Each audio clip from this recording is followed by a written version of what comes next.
Welcome to Lock N Load Podcast. My name is Josh, where we talk to you about Connecticut 2A issues. So today, my topic is pistol permit classes and why not every pistol permit class is the same. So there's definitely some curriculum differences. We'll start off there. So instructors in the state of Connecticut can use a variety of different curriculums. They can use their own curriculum that's been approved by the Special Licensing and Firearms Unit. They could use NRA curriculum, or they could use USCCA curriculum, or any other, approved curriculum by the state. I'm an NRA instructor. I'm a USCCA instructor. I have some other certifications and they're from other states and stuff, but let's just go with those two right now. I used to teach NRA curriculum for a very long time, and it's okay curriculum. It's basic, the handgun curriculum. And when the state with HB 6667 added the component of having to teach gun law into the curriculum and making it a requirement, the NRA said, nope, we're not changing our curriculum, which that now means I have to go and teach a legal portion outside of approved curriculum, which, I don't know, could possibly open myself up to liability. That's not a good idea. So prior to that, though, I became a USCCA instructor. Now, I know some of you guys have opinions about USCCA and everything, and you know what? You guys can have opinions. That's fine. But we're just talking about the instructor aspect of this. So the instructor aspect is great. It truly is. So I became a USCCA certified instructor, which teaches basic pistol class. That is the curriculum we use here at Lock N Load for various reasons. One of the main reasons is it includes the legality portion to it. So it's built into that curriculum. So it provides me a little bit of liability protection when teaching legal portions as not a lawyer. Two, in my opinion, if you're a visual learner, which people are, there's a little bit better pictures that are on the screen on our PowerPoint. So that's always helpful as well. Now, there's no difference when you apply for your permit, but I did say that not every pistol permit class is the same. So quality of the instructors obviously makes a difference. And then how many people are in a classroom makes a difference, and experience makes a difference. So I'll kind of cover all three of those there. We'll start off with classroom size. So, there's a pretty big company in Connecticut that we'll call them a permit mill, because they do that, cheap special, just call it a cheap special. And they try to jam as many people as they can into a room, and just to pump people in and out of there. And I don't think that's a good way to teach gun safety. You got to have an individual conversation with people. You have to teach people one-on-one. You have to have one-on-one time. You got to have that personal touch connection, especially during live fire. Jamming 30, 40 people into a room for 8 hours, it's just probably not the way to do it. The other thing is having any of the portion online. Having part of this via Zoom, that is horrible. That is absolutely horrendous. Gun safety on a laptop?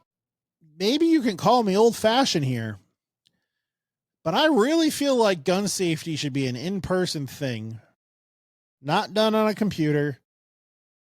And there's still instructors that are doing this way past COVID. We're in 2025 here, and there are people that do this all the time. Now, some of you that are watching this, maybe you're an NRA instructor and you're like, oh, the NRA does a blended method. I think the fucking blended method is horrible too. And that's where you do half of it online and half of it in person. I think that's horrible as well. You don't know that person sat through that and did it themselves. You also don't know that the person that you're lecturing to on Zoom is the person showing up when you go to the range. Or, is their camera on? Are they doing anything in the background? Are they even paying attention? Are they listening to you? At least if they're in the classroom here, I can see what they're doing. I can see if they're not paying attention. I can call them out if they're not paying attention. I can see if they're on their phone 24/7. If somebody has to answer a phone call, go answer a phone call. You got to send a text, go send a text. We're not children here.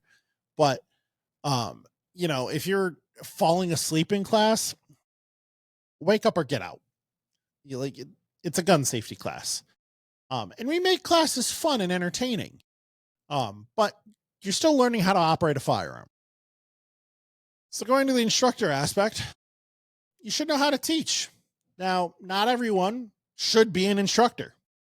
Just because you were, and some people are going to feel a certain way when I say this. So, trigger warning. Just because you were a cop or in the military doesn't mean you should teach gun safety. It doesn't. Just like any profession, you need to learn how to do things properly. You need to learn how to teach people. This takes time to go and master and perfect, or at least do decently. Just because you know how to operate a gun doesn't mean you're going to be a good instructor. Just because you go and get NRA or USCCA certified does not mean you're going to be a good instructor. And I know that some people are going to feel a certain way when I post this, or if I make a clip of this. It's not directed at anyone specifically. It really isn't. So if you're feeling a certain way, I'm sorry, but it's just in general. There are plenty of examples, I'm sure, out there, or people out there, where I'm hitting a nail on the head here. So learn from people. That's the simplest thing, is learn how to do this. You know, and is that hard to go and do, or hard to find somebody to maybe, like, I don't know, I'll use the word apprentice on? Yeah, it's definitely going to be. I'm not going to go and, I'm just being honest here from a business standpoint, right? Because I own a business. I'm not going to go and let somebody that is going to be my competition down the road go and learn how to go and be my competition. It's just me. And, maybe I'm an ass for that. I don't know. That's just me, though. I have enough competition in this space. I have people that think they just decide to go 2 minutes down the road this way and go set up a classroom there and run classes out of that, even though they don't even live in this town, and advertise that and run pistol permit classes right there. I was here a long time before you, bud. I live in this town. It annoys me. And to the other instructors that live in town here, by all means, please go advertise your classes, do your classes. That was not a dig at you. I have no problem with anyone that lives in or around here. The person I just mentioned does not live close to here. That's what annoys me. So moving on from that, learn how to teach. Class sizes, kind of going back to that, I skipped one thing. Limit your class sizes to what you can handle. You shouldn't be doing 30, 40 people in a class. Now, we cap our classes. I know what Todd can handle. I know what I can handle by myself. And, back in the day when I first started, I capped out my classes at 5 or 6 people. Then I capped them out at 9 or 10 people.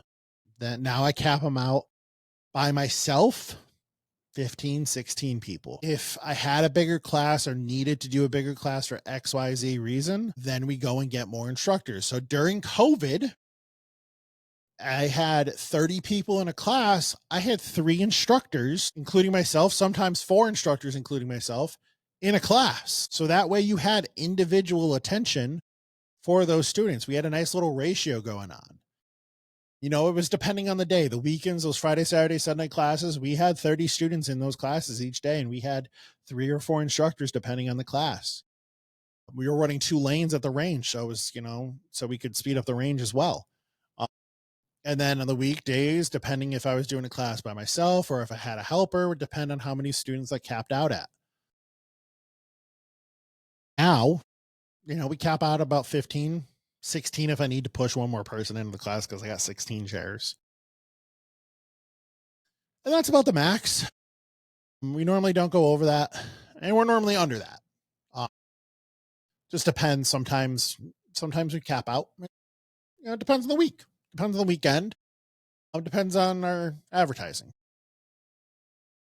Charging a fair price is probably the other one.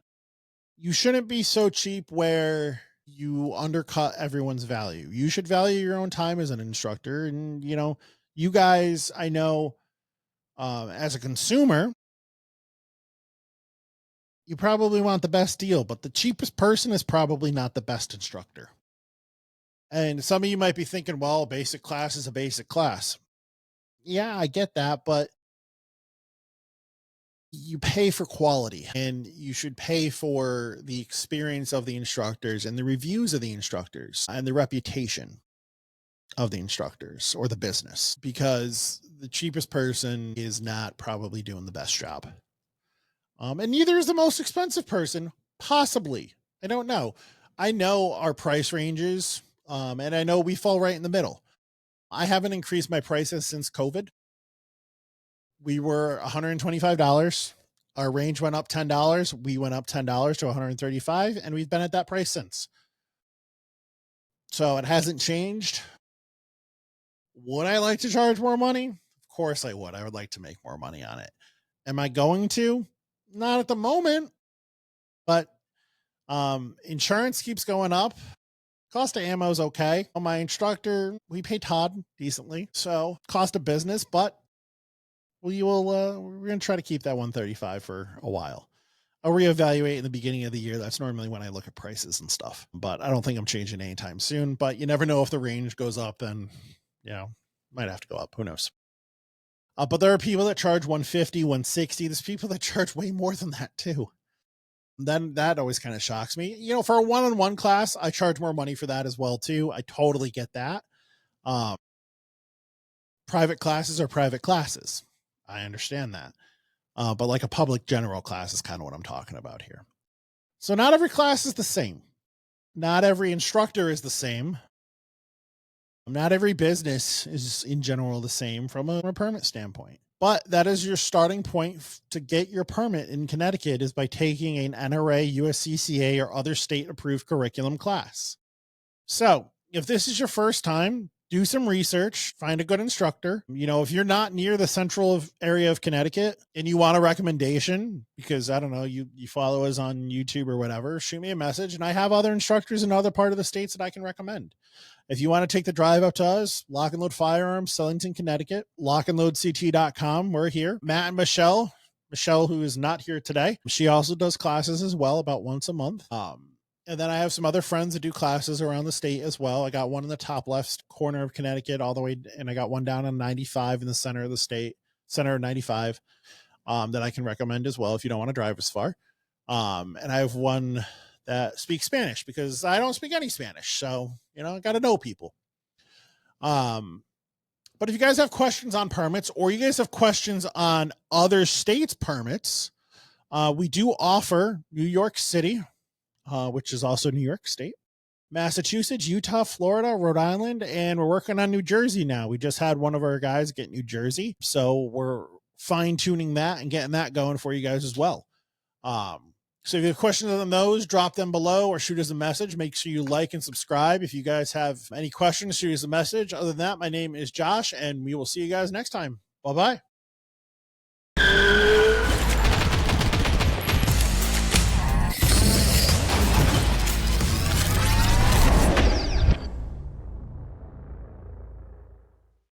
Lock N Load Podcast is sponsored by Lock N Load Firearms, Connecticut's #1 rated gun store and pistol permit class, on Google. Come check us out, 1573 Meriden Waterbury Turnpike in Southington. Lock N Load Firearms. Lock N Load Podcast is also sponsored by Patriot Wear Holsters, custom-made Kydex holsters locally made in Waterbury, Connecticut. www.patriotwearholster.com and use code LNL Podcast for 10% off your purchase. Orders available for shipping or pickup at various locations.